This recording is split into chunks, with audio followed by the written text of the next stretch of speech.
Om Shanti, everyone. Welcome. Welcome to the Monday workshop. As usual, every Monday. So we invite a special spiritual yogi with a deep spiritual practice. And today we have with us Sister Maggie, who has been on this journey for decades together, more than 3 or 4 decades, I guess. She is instrumental in helping with Baba's service. She was a right hand wherever she goes. She was a right hand in the LA center, and she was a right hand in Philippines now. She's taking care of all the seva. She's a right hand for Sister Denise, and wherever she is Baba's right hand. Right. So I just want to remind, why do we do what we do here? So one of the intention for inviting the guests who have a spiritual practice is, so we, all of us who are on a spiritual journey, in order to invoke that spirituality within us, and in order to relate to somebody who has been on the same journey, and especially who else can it be other than other Brahmins who have been on this spiritual path for a long period of time, right? So if you go to another spiritual gathering, you may or you may not resonate to them. You may resonate to the philosophy, but you may not resonate to that vibration or something different about that, right? Something unique that we get when we share our experience, when we share what is working for us, because the challenges that we have as a Brahmins are unique, unlike any others, and the experiences that we also have are also unique. So without any further ado, I would like to invite Sister Maggie to share her spiritual quest. Welcome, Sister Maggie. Evening, Brother Harsha. Om Shanti, everyone. It's about 9:30 here in the Philippines, morning. And so happens there's some renovation happening besides Baba's home, so I hope that's okay with all of you. First, I would like to thank Harsha for giving me this opportunity to share with you my spiritual quest. Actually, I told him for a long time I've been just really, behind the scene, where like Harsha is, doing all these events, but also we are the background of centers, meaning we organize events instead of speaking and sharing our thoughts to our fellow Brahmins and the public as well. It's also my understanding that this is about sharing my spiritual journey. So may happen that I'll be using Brahmin jargon, so I will try. Let me quickly check. Is the sound okay for everyone? I think it is a little low. Is there a way you can increase the sound? Okay. Choose the right mic. Oh, now it is much better. Is it much better? Oh, yeah. Okay, sorry, I was using a different microphone quite far. So as what I'm saying a while ago, I thank Harsha Bhai for this opportunity, because I mentioned to him that most of the time, particularly at this time, mostly I am much involved in the technical aspect, the logistical aspects of service. Of course, the effort is really personal. The yoga part, the Gyan part is personal, but when it comes to service, it's mostly a part of me being part of the organizing team. So it's also my understanding that this is about me sharing my spiritual quest. So I mentioned that maybe I will be mentioning or using Brahmin jargon. So let's see how it goes. So in responding to Harsha's request, I considered 3 aspects, 3 questions in mind, so that I can share with you my spiritual quest. And you may want to actually consider these questions as well. And if you have a pen, you can write it down. And maybe later, you yourselves may want to think about these questions as well. And I think that they are helpful in mapping, your spiritual journey as well. So the first question I ask myself is, as a traveler of life, what are the things that are clear to me? That's the first question I ask myself. As a traveler of life, what are the things that are clear to me? Another question I ask myself, what are the virtues that are highly important for me? Second question, what are the virtues that are highly important for me? Okay, so think about those two questions.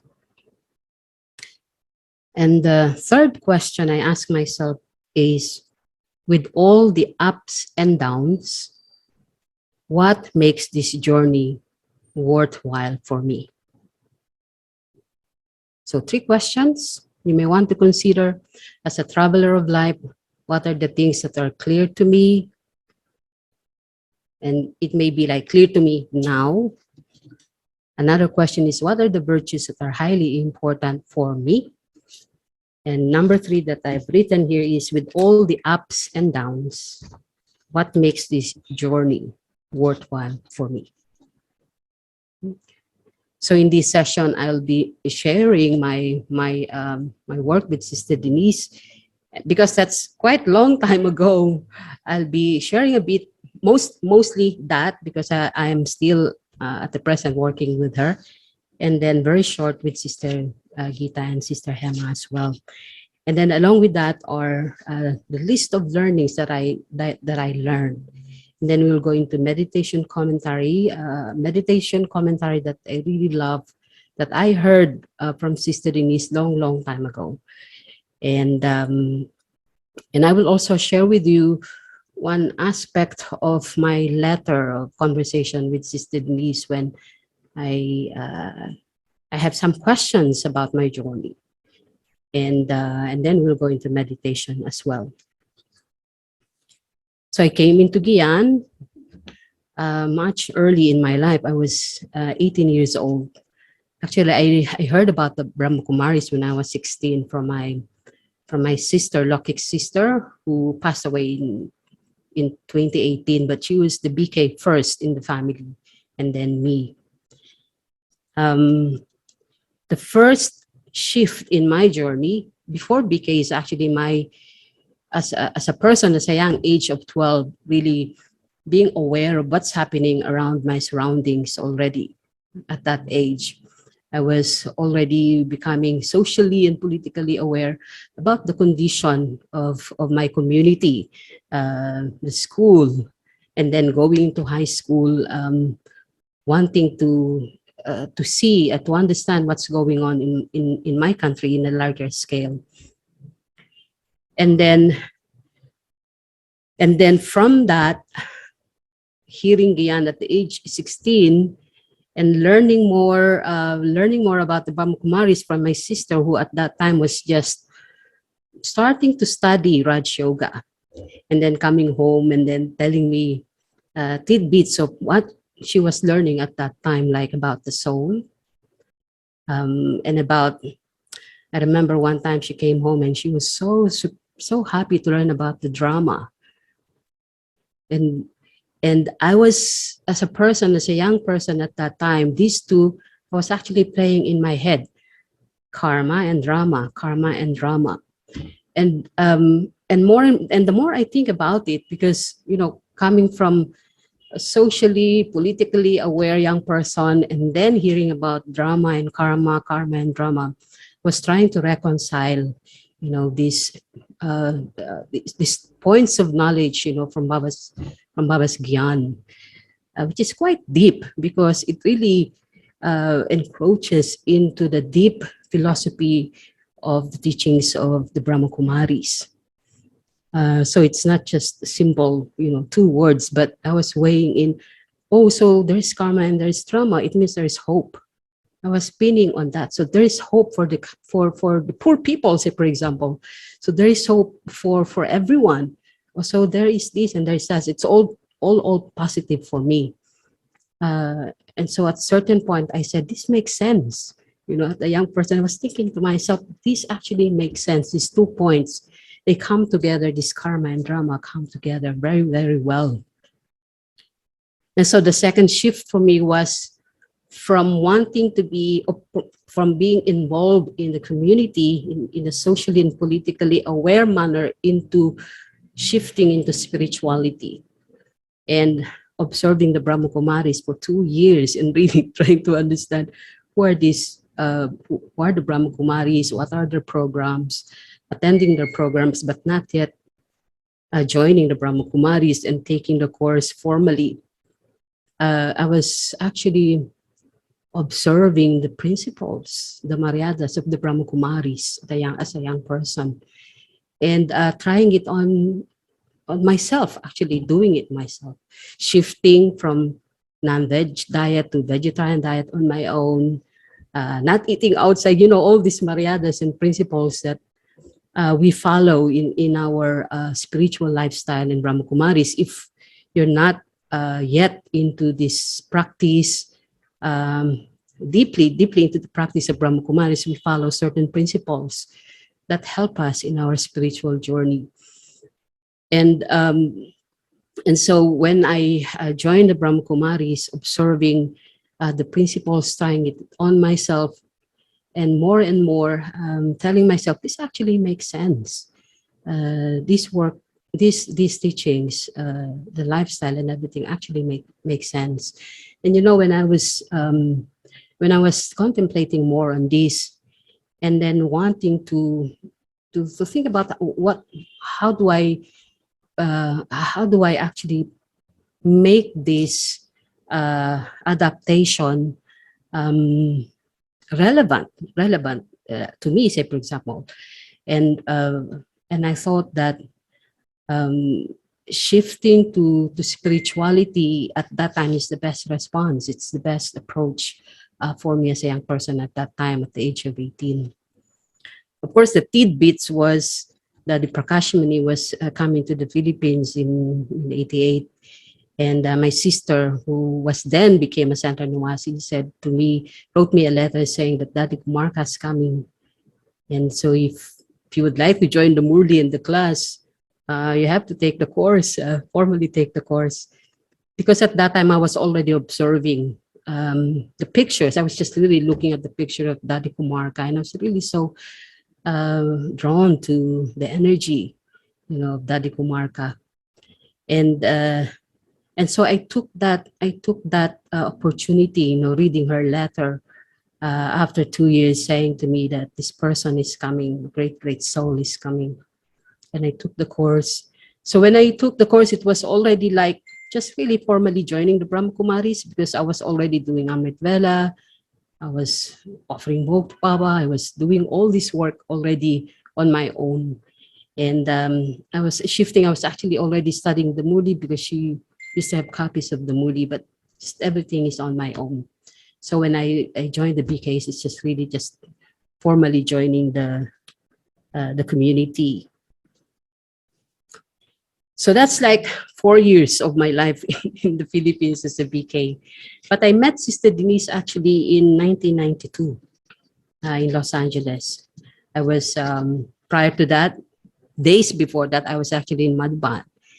And I was in Madhuban sometime in December. It was very cold. And I remember Sister Shilu calling me saying, Maggie, come, Daddy Kumarka wants to see you. And it was really, I can still imagine, visualize Madhuban, the courtyard in my mind. Cold, courtyard, Madhuban, open space. And at that time, Daddy Kumarka used to have a small office in the courtyard, between Baba's room, I think, if I remember it correctly, between Baba's room and what we know, Daddy's room, now in Panda Baban. I remember having that opportunity where very few. I remember Marge Enriquez was there. Marge is very much connected in San Francisco. Marge Enriquez, you must know her. Maybe if you don't know her, she's also a BK who started in San Francisco, and very much instrumental in bringing BKs in the Philippines. when Daddy met me, she asked me a few questions. One, Daddy told me, why are you leaving soon? You know, Daddy Kumarka would always ask that question, oh, to double foreigners, why are you leaving so soon? Stay longer, stay longer. Where are you going? You know, all these questions Daddy would ask us. So she asked me that question, and the encouragement to stay longer. Daddy would ask that question. And then she also asked me, where's your next destination? And of course, I said, the Philippines, and soon I will be going to Los Angeles. Actually, it's just really a stopover back to the Philippines and then to Los Angeles right away. So Daddy gave me a shawl, and I told her that I'm going to Los Angeles. And then she told me that I should bring Toli to BK family in Los Angeles, and that I should give it to Sister Denise. You know, our daddies, it's amazing because they would call her Denise Ben. We're so used to Sister Denise, but of course it's in Hindi, so it's Denise Ben. So when I arrived in LA, I'm having some notes here. When I arrived in LA, I must have called her right away, or maybe the next day, but I know that it was really quick that I connected with Sister Denise. To tell you honestly, I actually didn't know her. I was 4 years in Guyana, and I've known much more of the sisters from Asia and then from Madhuban, and not Sister Denise. Later on, I learned from my other fellow BKs who are 2 years, 4 years in Guyana, because service in the Philippines started in 1983 and got registered at Securities Exchange Commission in 1985. So few of them actually met Sister Denise already. And, you know, when I called Sister Denise, she immediately came to see me. So you have this person, you have Sister Denise in person in front of me. You can already see that she's present. And I think that's very important. You know, that person you call, and, you know, Daddy has some gifts for you, and Toli from Madhuban, and drives to Echo Park in LA, and just introduces herself, and you and me giving the Toli from Madhuban.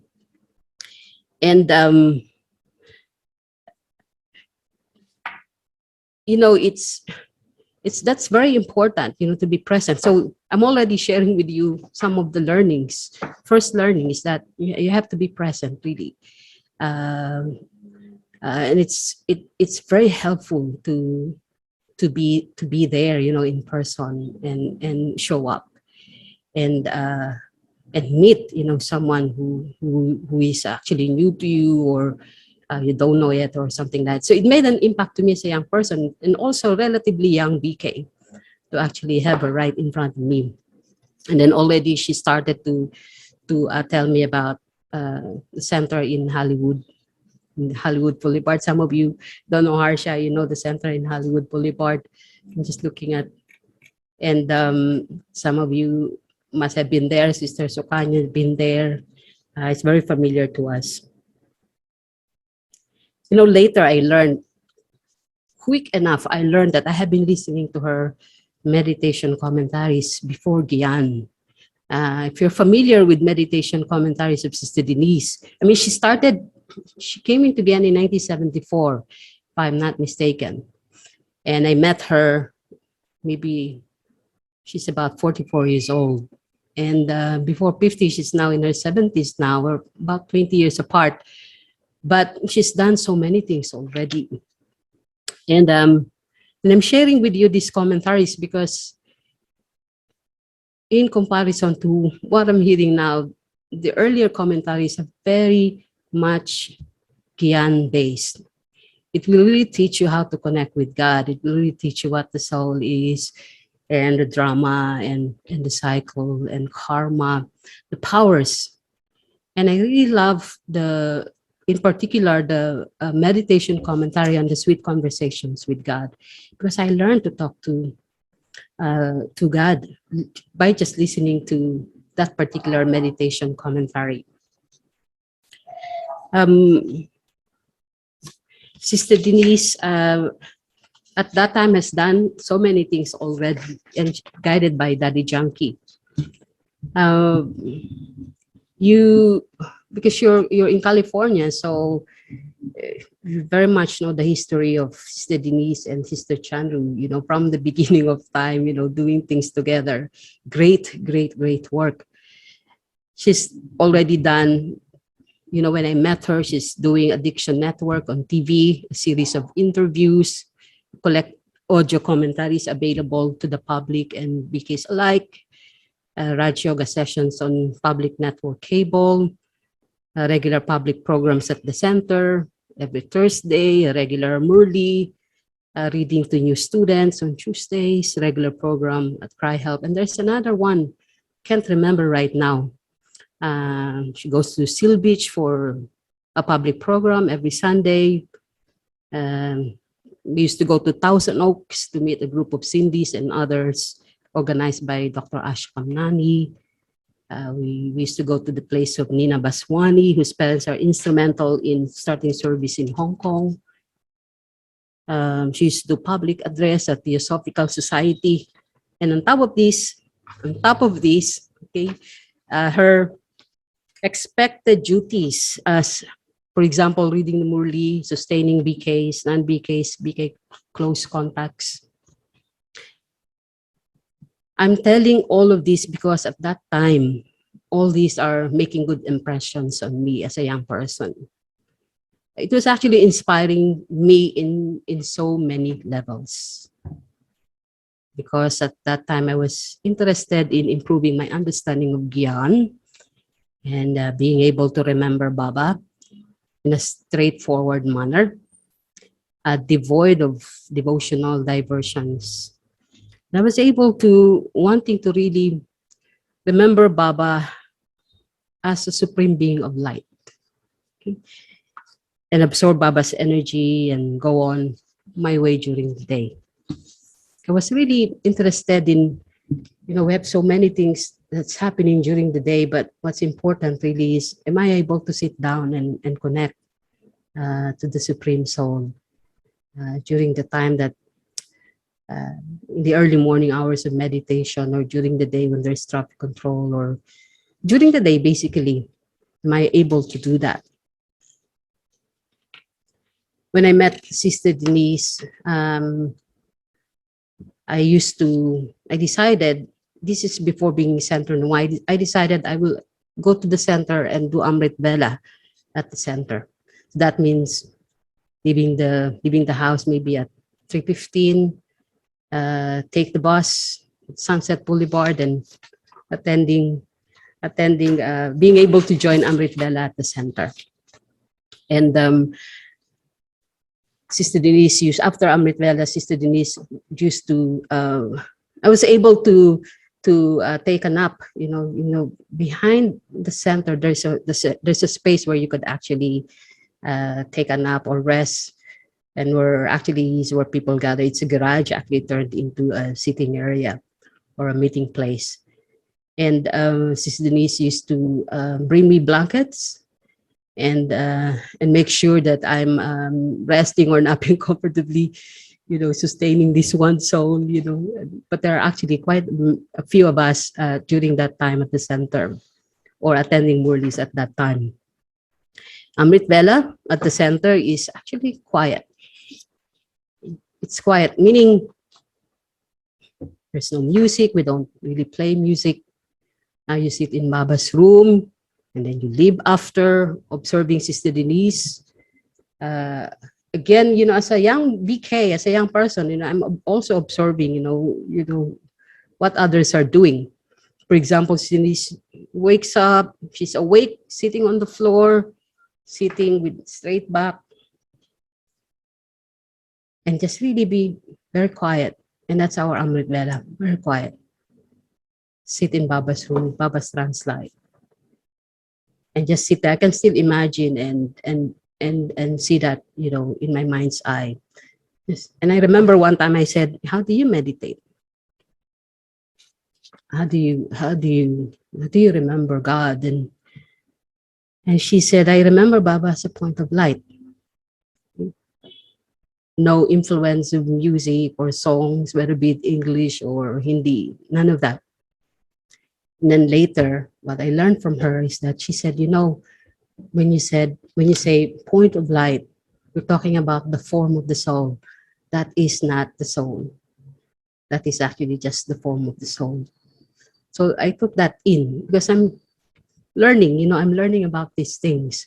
Sometimes it happened to us in the B case that we are early engaged in service. And then along the way, we learn Gyan and we learn how to sit down and we learn how to deal with our thoughts and direct our thoughts.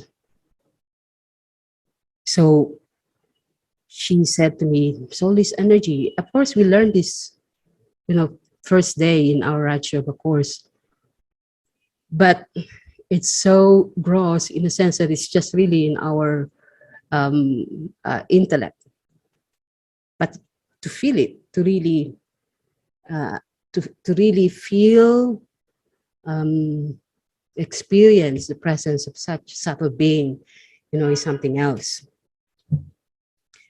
My first service on my journey, I remember, if I remember it correctly, my first volunteer work at the center is data encoding. There is this, how do you call that? It's IBM. It's MS-DOS. Harsha, what? It's MS-DOS, right? It's MS-DOS.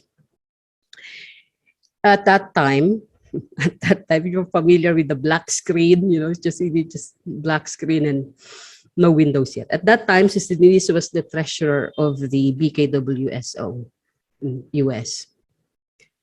So the SEBA needs confidentiality because I get to see list of donors, expenses, receipts from different centers. And I also needed to apply for my driver's license so that I could accompany Sister Denise outside. So this actually happened, it's like you have to learn this now. And of course, I learned how to drive when I was in the Philippines, but coming to another country and learning the ways and the traffic rules and everything, and then applying for a license right away, and so that I can be available for service. So when I was new in Gyan, Sister Denise was managing the center. Her work include operational and administrative work, including household chores. What's that? I accompanied her shopping, cooking, cleaning, ironing her clothes. She's also doing technical, she's organizing events, she's sustaining BKs. Not only BKs, but she's also sustaining lokiks who not necessarily wanting to go into the study of the philosophies of Brahma Kumaris, but just really needing help. And she's available, to people like that. In spite of all this, I met Sister Denise when she was also very sick. See, she was very sick, but with so much passion that she could do all those things at the same time. I don't know if you know a person like that, but we know Daddy Junkie, say, for example, Sister Chandru, right there, in your place, at your midst. As a matter of fact, I became her driver. I accompany her to her doctor's appointments, waiting for hours until I drive her back to the center. I'm so lucky because my Lokik family here in the Philippines and also in Los Angeles, my Lokik sister and my brother-in-law are both generous and cooperative. Actually, I borrowed their car so that I could drive around and help Sister Denise, whether be it her doctor's appointment or service, outside, whether you need to go to Santa Ana or you need to go to the Theosophical Society or you need to go to Thousand Oaks, Seal Beach, and some other places where she's invited to do a public talk. And so that I could be of help to my Lokiks as well, I used to bring my 2-year-old nephew with me. So he's also part of my journey as well, with Sister Denise, growing up with me and and me having him with me, tag along with Sister Denise, so that I could be available at the same time, help my sister take care of him, while also at the same time doing service, with Sister Denise. Of course, because she was also very much she's invited to give public talk, not only in the US but also outside, outside of the country. And so this when she's out, what that means is we have opportunities to actually take care of Baba's home. Because as you know, Sister Denise, you've met her, you've listened to her, she can really do everything and anything. She's like a one-man show. If you know what I mean, she knows everything, and she can deliver.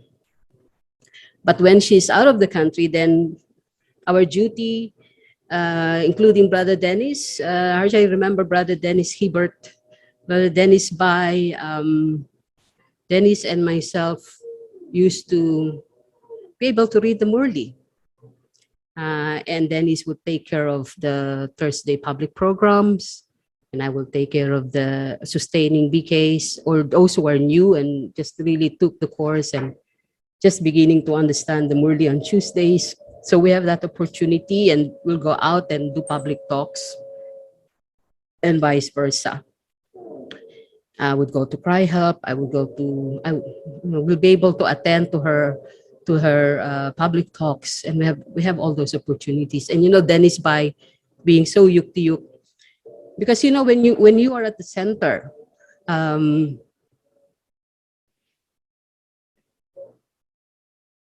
if you are at the center, you have many opportunities, coupled with maybe the word really is duties, because there is operational and administrative tasks you have to perform, when you are at the center. It's not like how maybe some people view it, that, when you come to the center, we'll just be wearing white and let you in and teach you how to meditate. But we have paperworks, that we need to attend to. We need to know legal papers. We need to understand so many things, financial affairs. We need to understand all those work. There's so many things you have to understand when you are a part of the center work. One thing I learned, this is another learning from this, which I still apply, as a center Niwasi, current center Niwasi. I remember one time she was out, and then she returned home, and she said, and then she continued on with the public programs and the Tuesday talks. And I remember she said, the vibrations is good, the energy is good. And I was telling her, what do you mean? Because sometimes it so happens that sometimes when you leave, and then when you come back, it feels like you need to restart everything. You need to pump up, the energy.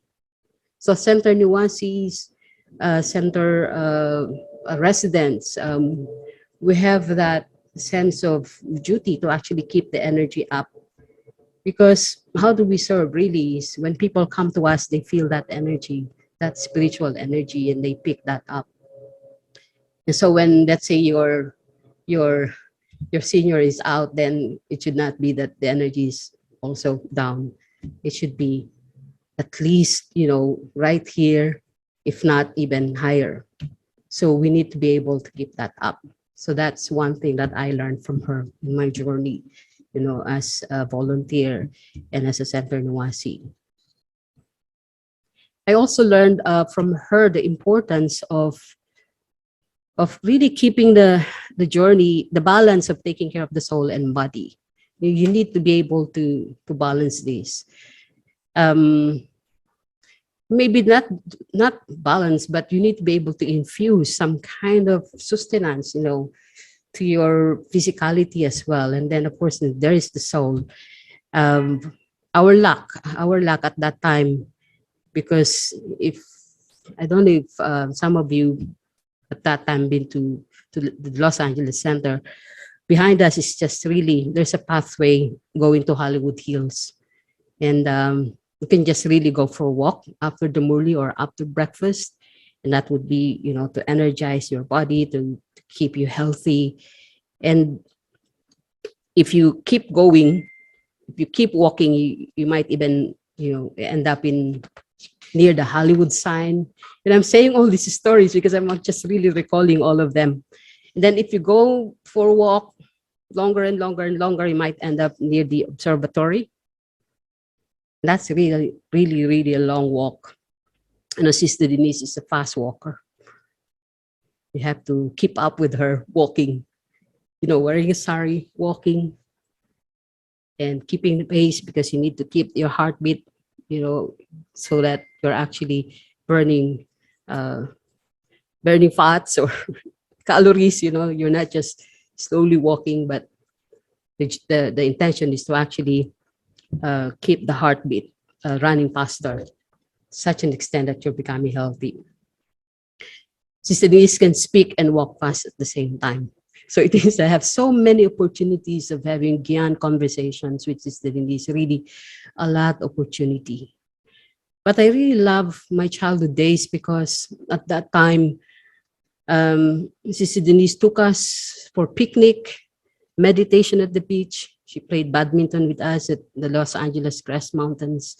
Would go up the mountains and would have picnic and, you know, would do all these things. So she has this very, that side, and then the other side where it's just really Gyan and churning and sitting down in yoga. When I came to Gyan, I can say that, you know, 4 years in Gyan, I'm still understanding what soul consciousness means, right? I mean, do you can honestly say to yourself now that it is something that you know? Now I'm still learning, you know, I'm still trying to figure out what that means, but it's in a more subtler way. Because at that time, my understanding of soul consciousness is gross. Coming from Asia, say for example, and then going into adapting into a different culture, my understanding is just really surfacing into wanting to, trying to understand the distinction between body and soul. For example, and that is very much influenced by Hindu culture. Say, for example, you know, one sister sits on one side and then the brother sits on the other side. And sometimes people will say that's soul conscious, be soul conscious. So brother should be this side and that side. No shaking hands with the brothers because you're in the sister's body. No reading of newspapers, you know, all these no things. Listening to music and reading books that are very helpful, you know, in wanting to understand what's going on in your community and the society.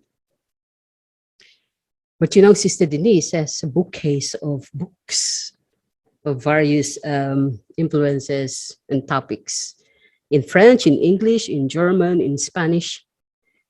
And I remember I gave her a copy of Noli Me Tangere, a novel written by Dr. Jose Rizal, Philippines national hero.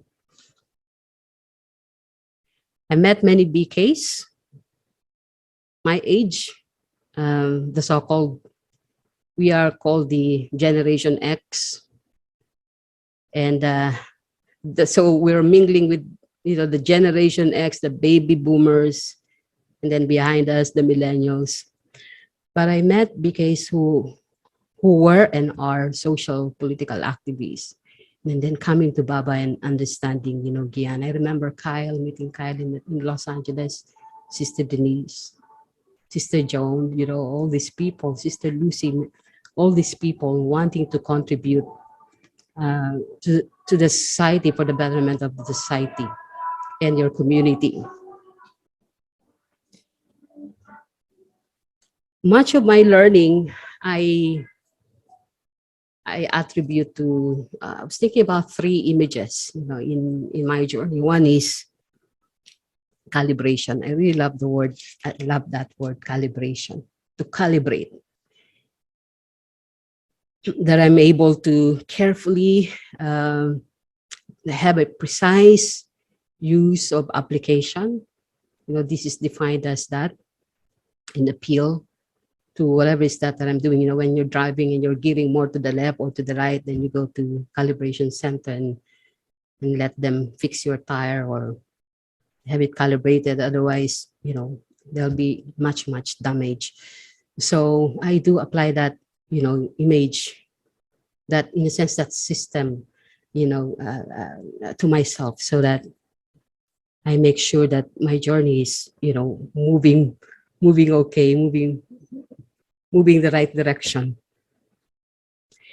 And another word that I really love is defragment. When you're really fragmented, and defragment is you have the opportunity to reorganize. You have the opportunity to reorganize. In the computer terminology, I see Harsha is smiling. You're able to reorganize files on your hard disk. The computer will do that for you. But first, you need to know how and click that button so that it works. When you're lagging and when you're like, sometimes it's hard to make a decision and you're going on and on and on, and you tell yourself, wait a minute, this is supposed to be very easy. How come it's not easy? How come this decision, it's just really A and B, but how come I'm not able to make a decision?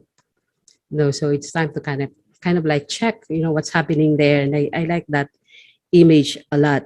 And I need to do that so that I can maximize, and improve my performance, my thought processes, and my decision making.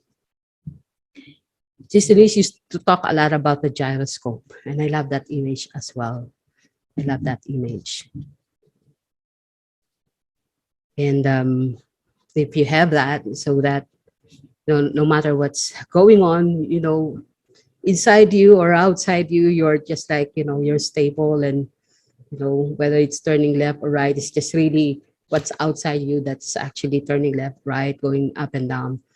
You're able to stay put and see, your destination, where you're going, your goal, and what you want for yourself, for your self-improvement in your journey. So there are so many things to say about working with Sister Denise. And I'm still actually working with her until now. And there were times where, particularly this Zoom is actually, during the pandemic, we have this access to this system. But before that, before the pandemic, we used email, we use social media, and we always connect. And sometimes it's just simply, one line, where are you?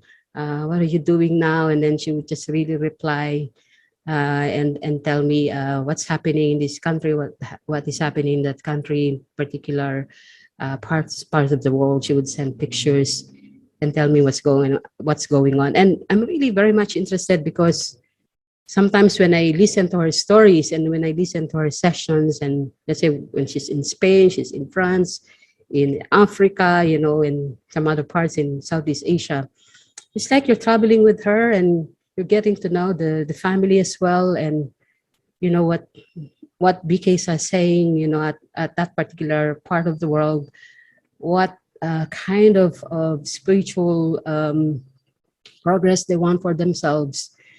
And I really wanted to hear that from her. That's why having a connection with her is such a fortune, because I'm able to have that access, to the worldwide family through her.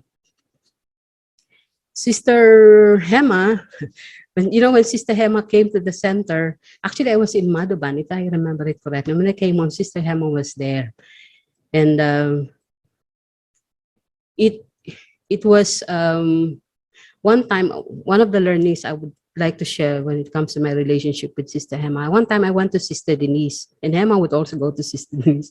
And I went to see Sister Denise, and I said some things, and her reply to me was, "Why don't you tell Hema how you want her to talk to you, so that there is, understanding, and there's no confusion, and there is no there is some kind of clarity when it comes to issues or how you want to do things."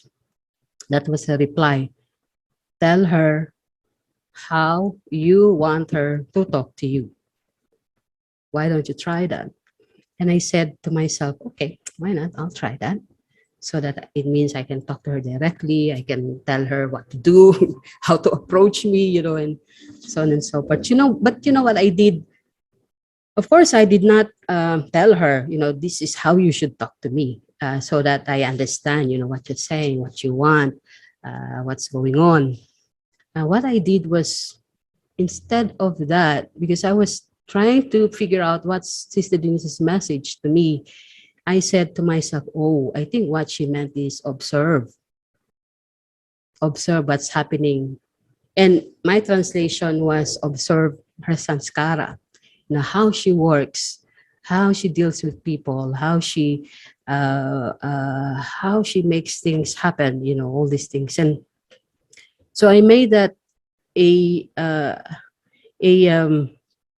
dharna, but if you may say, opportunity for me to actually just plainly observe the soul and understand the sanskars. How we learn in Brahma Kumaris, you need to learn the sanskars and appreciate the sanskars of others.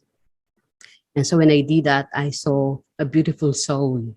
I saw pure soul, pure soul. I saw a beautiful soul in front of me.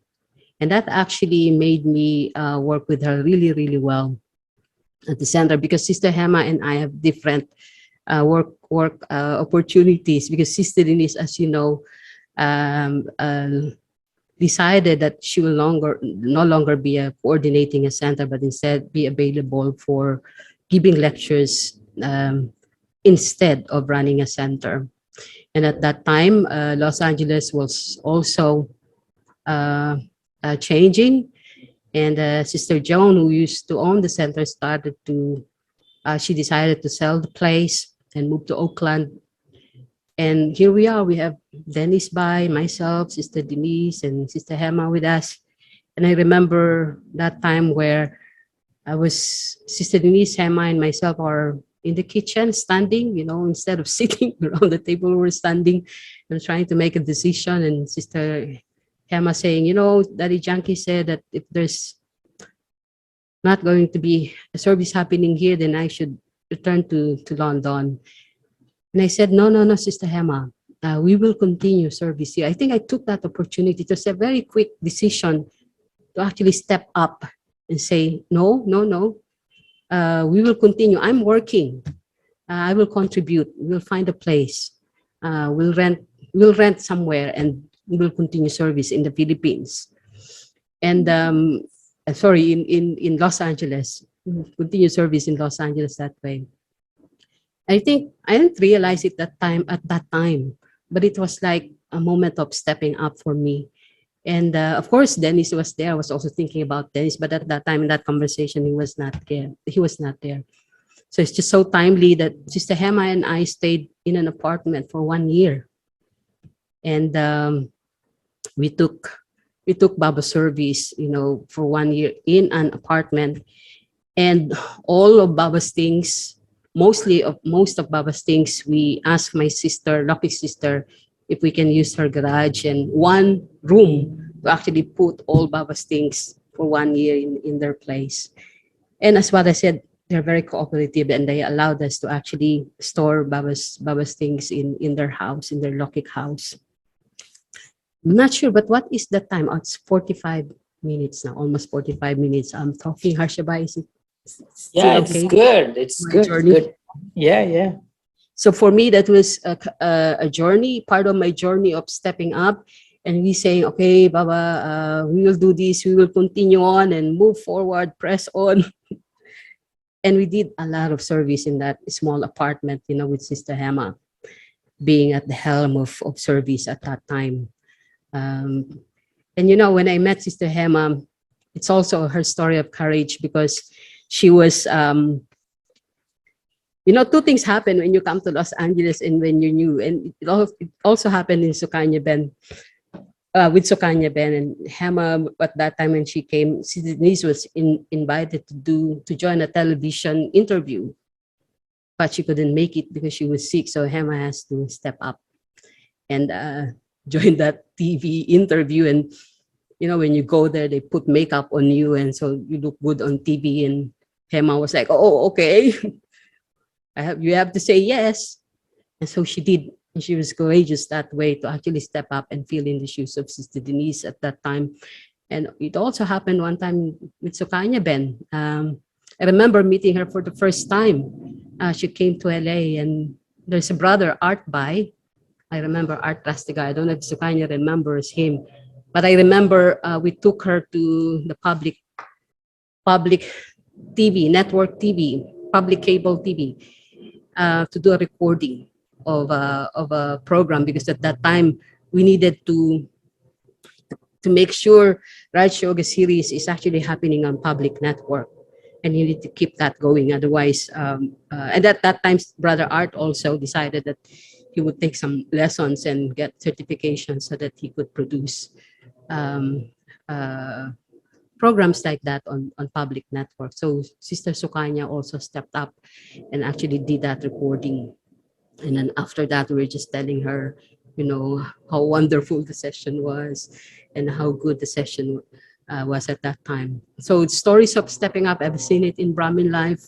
I've seen sisters who, stepping up, doing things they've never done before, but taking the courage because you have to. Sometimes this really is the answer, because you have to. And, getting into your memory and deciding, what to share to the public and so on.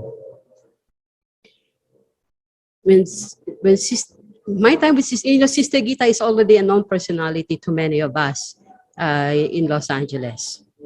And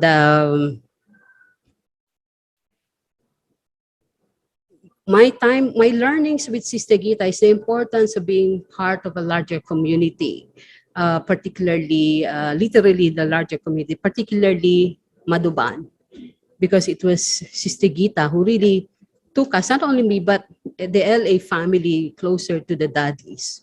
Because, with Sister Denise, you really have to make effort, like you're the master. And I remember she would always tell me, Maggie, remember, Baba is making you a master, not a follower. You have to make a decision. You have to, you have to make things happen. So she's not like a kind of person that will take you to the daddies, and you have to make that effort yourself. That's my experience. Of course, I met Daddy Janky, and I remember one time I went to see Daddy Janky, and Daddy Janky told me, of course she learned that I'm actually from Los Angeles, and she greeted me forehead to forehead, and she said, "You are my friend." And then one time I remember one time, Sister Denise, it's interesting. One time I was on my way to my Lokic work, and she called me and gave me a badge, a teacher's badge. And it's actually a badge that was given to her by Daddy Prakash Mani. And I said, "Oh, well, that's a teacher's badge." "Yes, I'm giving it to you." So one time when I went to Madhuban, I told Daddy Janky that story. And Daddy Janky looked at me and said, "I trust Denise Ben's decision." And I said, "Okay, Daddy, thank you." And so that's sharing, that kind of foresight and being able to let go, of things. It's so important. Can you imagine? Sometimes you think about, "Oh, that's from Daddy Kumar, I'll keep it." It's my memory, because it's from Daddy. But she's able to let that go because she sees a person who can actually also wear it. And then me asking Daddy Janky and telling her that story, and Daddy Janky saying, "I trust her decision. So keep moving forward, press on." So Sister Gita gave me that opportunity, and all of us in the Los Angeles family, to be closer, particularly to Daddy Gulsar, and of course Daddy Janky. because and it's this is the importance of having a relationship with, keeping a relationship with others. And Daddy Gulsar became very much accessible to me, to Luchben, to the BKs in LA, and being able to go to Daddy, casually, and see Daddy not in a class, but seeing Daddy just sitting in her room or having breakfast, or telling you to fix her alarm clock. That side of the daddies, the seniors, that most of the time we don't see, because we only see them on the stage giving sessions, but we see the other side, the human side of the daddies. But then also the time of Sister Gita and Sister Hema, to me, what it brought to me was, departmenting, of, I don't know if that's a word, but you're assigned to do a particular task. And in my case, it's mostly technical and logistical, and creating invitations, organizing events. Unlike before, you are, really collaborating, with Sister Denise. A person who knows how to do everything, you need to collaborate with them. Otherwise, where's your opportunity? You need to learn how to collaborate and see the importance and the role, that the importance of, and the part and the role of that person is actually doing, performing right there in front of you. So you need to collaborate. Don't be afraid. No fear. No worry. I'm not having opportunity. You have to create that opportunity for yourself, and you need to collaborate in order for you not to be on the side. But then I also saw in my journey that I needed to step up on my skills. If you're thinking about how am I going to contribute, to this yagya? How am I going to contribute to Seva? I don't know this, I don't know that. Don't say that, but think about how you can actually step up and make yourself relevant and useful, to your community. Actually, early on in my relationship with sisters, I did mention to her that I want to study, because in the Philippines, I graduated with a bachelor's degree in social work. I took the board exam, I passed that. But then in LA, I told her I wanted to study again. And what she said to me, but you cannot do both. You'll be studying at the same time being a center nuancy.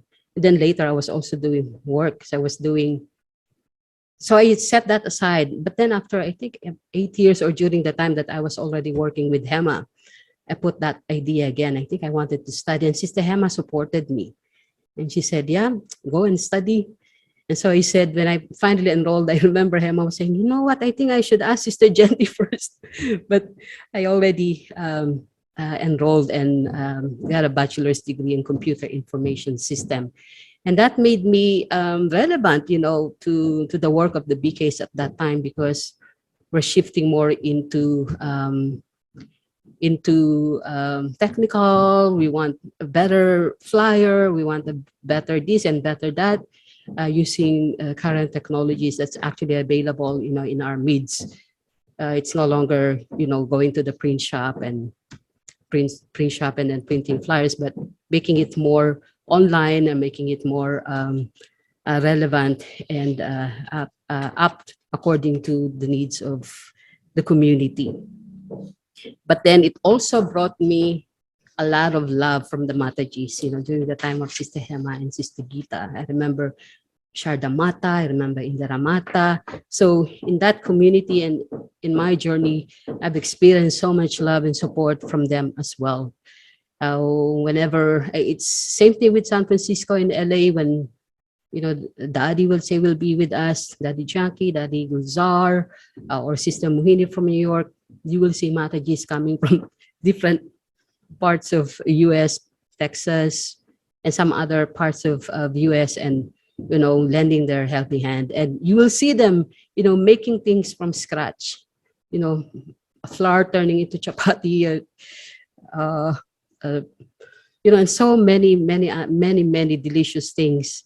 And I'm actually well fed, by the Mataji's, and very much love. They gave us so much love, our Mataji's, and that actually, all this is made very strong impact, in my journey. The importance of collaboration, the importance of being a mother to others, the importance of listening, the importance of just really being there, the importance of improving your skills, being relevant, and not getting stuck. You feel that sometimes you are not the first choice, but the second choice. Do something, help yourself, and step up and make effort to actually improve yourself. Because nothing will happen unless you do something. And part of it is being improving your skills. Like for me, I went to two universities at the same time, taking a full-time work, and at the same time partly center Niwasi. Of course, one way or the other in my journey, I understood then at that time. I know now what she meant, when Sister Denise said, can't do both because you can also get sick, doing everything. Because the quality is also decreasing because you need to spend time, you're chopping yourself, into different places. But then I thought that, but if I stop this, then I would have failed because I would have wasted my time and money. So I better continue on and get a degree and be useful, that way. I remember Daddy. I remember Didi Nirmala saying, "Oh, I hope you will be able to use that in the golden age." And I remember Sister Denise saying, "Oh no, she will be able to use it now. The skills that you're learning, the opportunities will be available for you now." And of course, I also remember Sister Wadi one time telling me, "I don't think I can do what you're doing. Deciding to be out there, out in the world and studying and at the same time doing logic work." And then doing surveys at the center. But my journey shifted already. It was already shifting because from that, when I graduated, my mind is already wanting to go back to the foundation of how the foundation of my spiritual practice. And I wanted to, at that time, I was thinking about, I wanted to again go back to what is this yoga and how do you do this? How do you go deeper? Because I had very good foundation, in the Philippines when it comes to yoga and studying of the Murli and so on. So I wanted to go back to that childhood experience. And I remember one time Sister Gita and I went to the bank. I was withdrawing some of my money because I decided to travel to the Philippines. And Sister Gita in the parking lot, she was talking to me and saying, "You're going to come back, right?" I think she was probably sensing. It was not my intention to actually stay here in the Philippines, but somehow I'm still here after many years. I was just really wanting to take a break but not take a break from the, from the BK, practices, but just wanting to take a break from, Sister Hema is right there. Take a break from, from all this going on, in my Brahmin journey. And I thought that maybe I would return to the Philippines and do that and get in touch with with my BK friends. One of whom is Sister Rose, who's currently the coordinator of the center where I'm working. I'm working with her at the center right now. And I went to see Dr. Nirmala, and I said, I wanted to go back to basics. And I think I'll do it, in the Philippines. She said, "Go ahead." So I stayed here, and immediately I went back into the system of central work. And that was like the last time I had conversation like that with Sister Gita was in 2008. I really just wanted to be out for 3 months or maybe 6 months. But here we go, Sister Gita and Sister Hema telling me, come back, come back, come back. And Daddy Gulsar telling me, okay, you have to go back to Los Angeles because you have to help Gita, you have to help Hema. I said, yes, Daddy, I will, I will. And Sister Chandru, whenever she would see me in Madam, I said, what's happening to you? You have to go back to California. And Daddy Didi Nirmala would say to me, oh, wherever she goes, she will do the same thing anyway. So it's okay. She will do service. She'll be available. And when I made that decision, what was in my mind was my happiness. So I want to consider this one thing, this one word that is so elusive, happiness. I wanted to be happy. And so I made that decision to actually stay on and get in touch with old friends, with old BKs. And some of you maybe know them, Lucy, Sister Rose, Sister Vicky, all these, old BKs of 30 years, of 34 years in Guyana, in the Philippines, or even more. I wanted to get in touch. I also learned from Sister Denise the importance of creating programs that are sustaining and long-term. Most of the times we do programs that are like every Tuesday, then another topic, and then another topic, and another topic. But I learned from her doing programs that are long-term, something that you will do and continue to sustain it again and again, because you need to sustain people.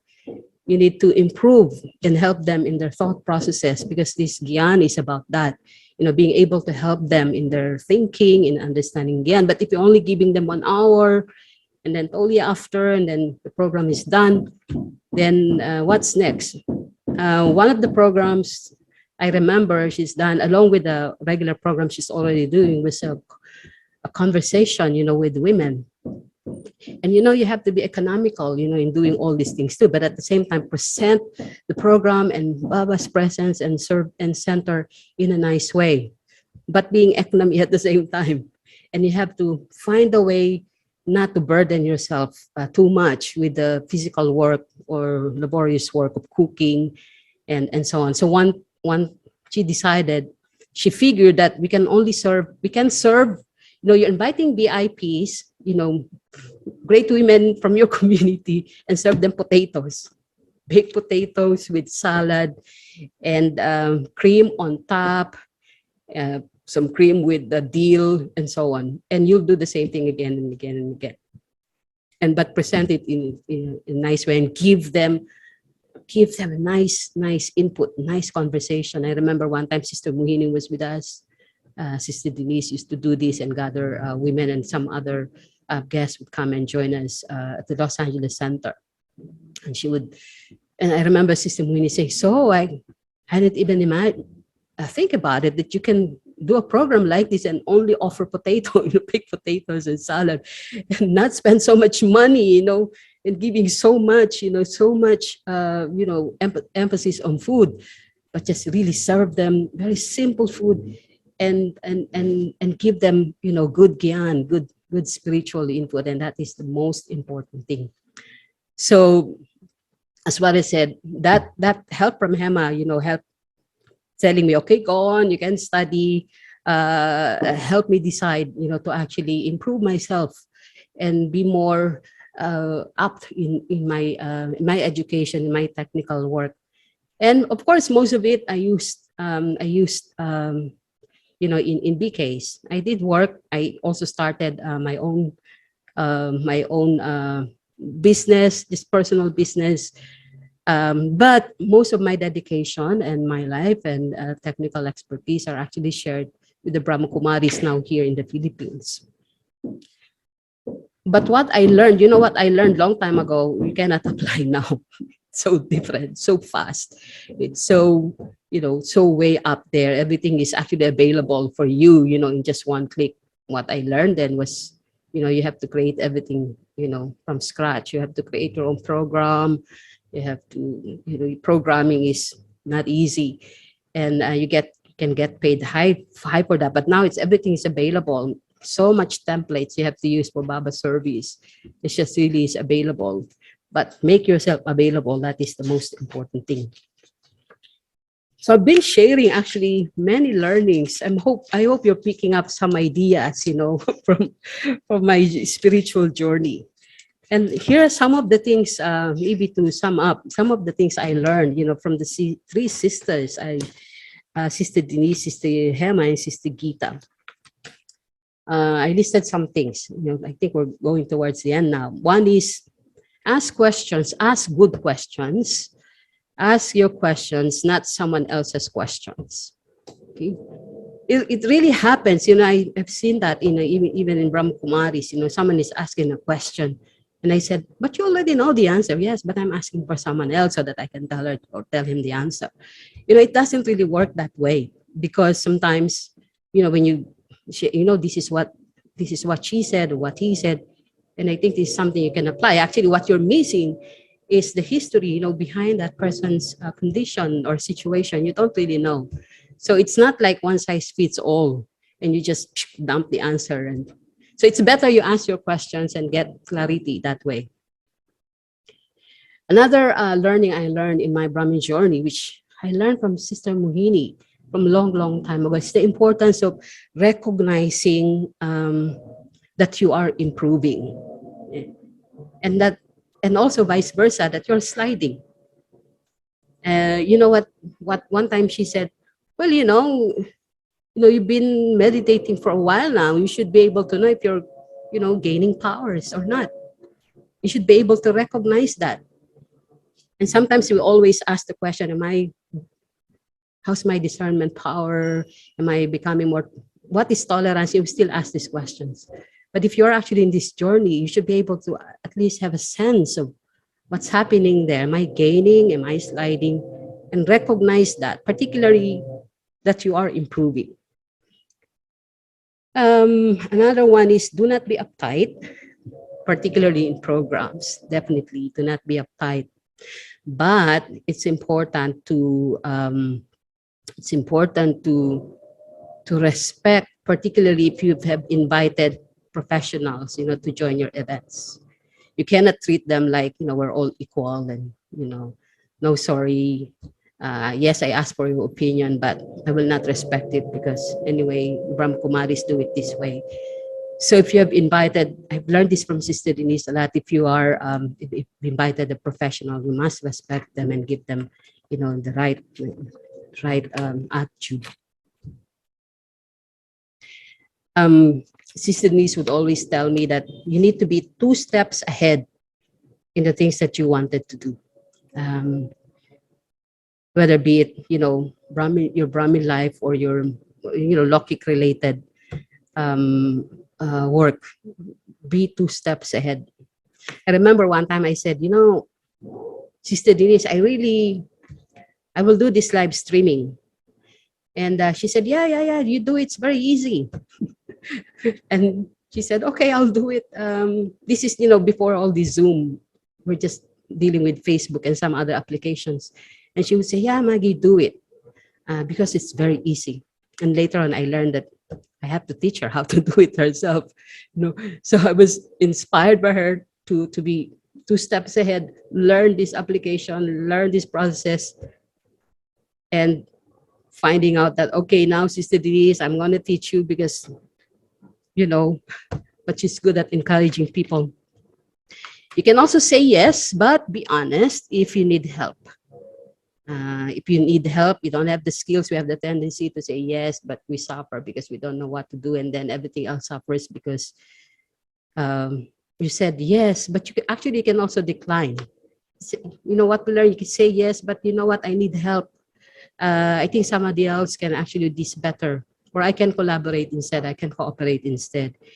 It takes power to actually say that. I'll be there available, but I will not be the main person, to do the program or the event or something like that.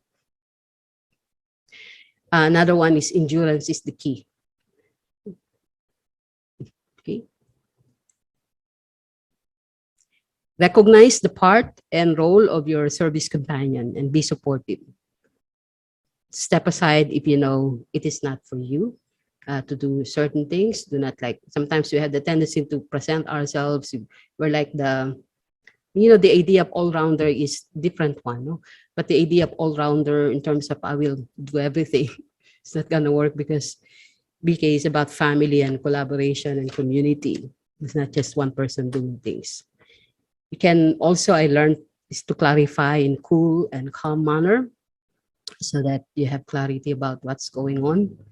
But with authority, you want to talk to someone with that kind of energy, but you bring in understanding.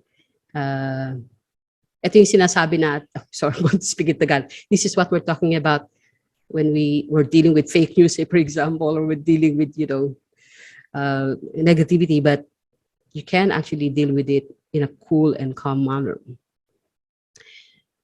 Important in my journey is finding diversions that are healthy and that will benefit myself and also benefit others. You know what I did during this pandemic? I decided, actually even before the pandemic, I decided to do something new, something I've never done before. When my sister passed away, I was thinking about, how my Brahmin sister passed away. That made an impact on my journey, big impact, because I saw her.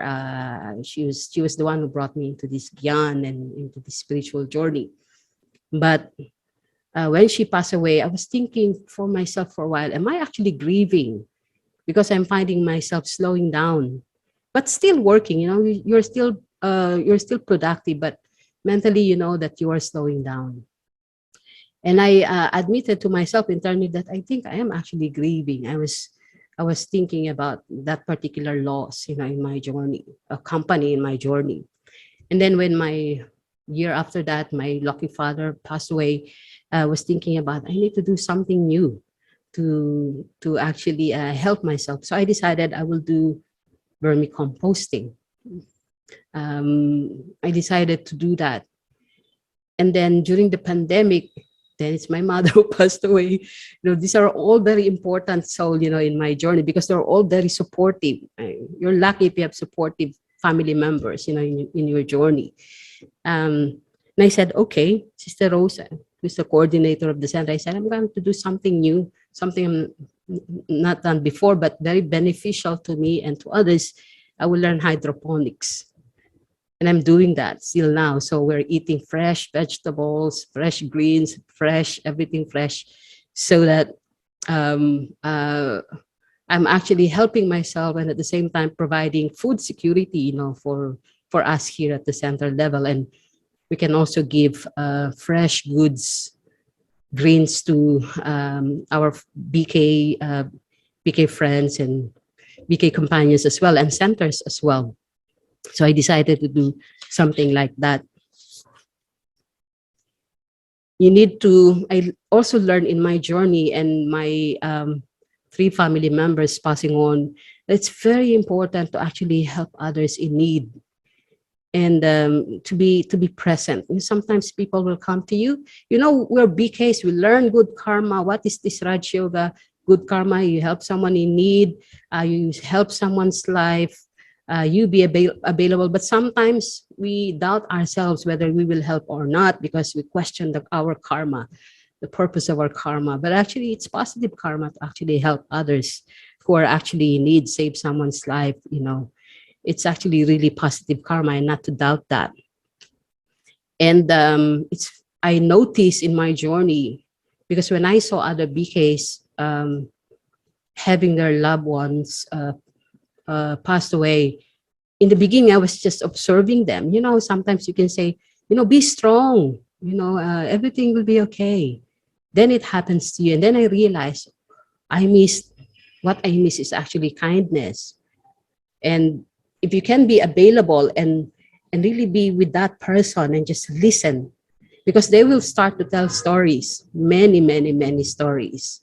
And you be available for them to just really listen and not tell your stories on top of their stories, and just really listen to what they're saying, because it's their time to speak up and unload, in a sense, unload. And you sharing your energy and be present for them is very, very helpful. I also learned in general that we are a community. Really, you cannot do this alone. You have to be, with people. I learned that very early in Guyana with Didi Nirmala, wherein she said to me, yes, you need to have friends in Brahma Kumaris, because this journey is about, journeying with others. You're not alone. It's very important to address your confusion right away, and then do and make necessary actions, and don't make it like linger, like the energy is hovering at the center, and you're like, people are talking and you're not addressing the situation. It's very good to actually address that. Sister Denise used to do that. I've seen her many times do that when I was still with her at the LA Center. There's some issues, sit down and talk about it and clear it. And then there is clarity, and have shared big fair share of that personally myself, or in I'll talk to, let's say, a brother or a BK and clarify some things, and then person saying thank you for this clarity, now I know why. And then the vibration actually settles and become really beautiful again. Give yourself time to absorb and improve. That's very important. And I was new in Guyana. I don't know if it's still applicable now, but I think it is. I used to tell myself, okay, I'm learning this Raj Yoga. I need 5 years to actually really absorb this and understand this. I didn't tell myself, I learned this 7-day course, I know now how to meditate. No. I give myself 5 years, 8 years, and tell myself I need to give time, not meaning, okay, I'm not meditating yet. How come I'm not understanding it yet? How come my relationship is not improving? Give yourself time, because you need much time to actually really absorb everything and actually improve on what we are learning. You're very flexible. You need to be able to let go, renew, and adapt to new things as well. And do events that are more everlasting. So in this way, in my journey here in the Philippines, I have adapted this and introduced this idea. That's why before pandemic, we used to do programs here that are, we've been sustaining, let's say, for 10 years, a program for the community, because part of it is just your presence in the community. So yes, there is spirituality, there is Raj Yoga, but then there is also serving the children or serving the community in not direct Raj Yoga way, but giving them service that are for the say summer sessions for the children, and we've been sustaining and doing it for 10 years before pandemic, and then gradually improving on to now. They know they can now be open to teaching them about the soul and Raj Yoga, and not to rush and just be be part of the community and be relevant to the community as well that way.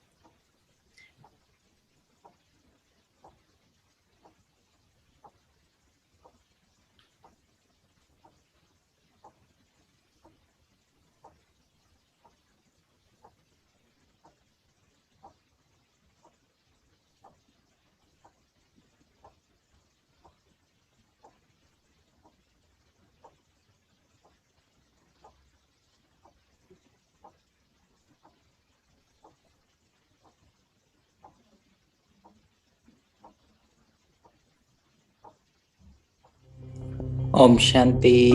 Thank you, Maggie. Sister Maggie. Thank you, Gita Ben. Thank you, Hema Ben.